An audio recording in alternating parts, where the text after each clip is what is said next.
Останній день перед великим фіналом. У Київ вже прибули усі учасники гала-концерту фестивалю «Татлисіас». Їх зустрічали 2 дні. Сам фінал відбудеться в суботу, 22 червня. Зараз тривають активні репетиції. Цього року у гала-концерті візьмуть участь діти з Криму, Херсонщини, Запорізької області, Туреччини та Литви.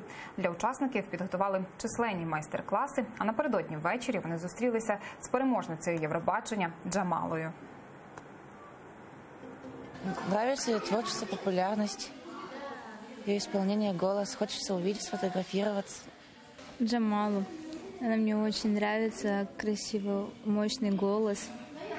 Я очень рада, что существует этот конкурс, фестиваль, и вы действительно дарите не просто свой талант, а вы не даете забыть о нашей культуре, о нашей музыке.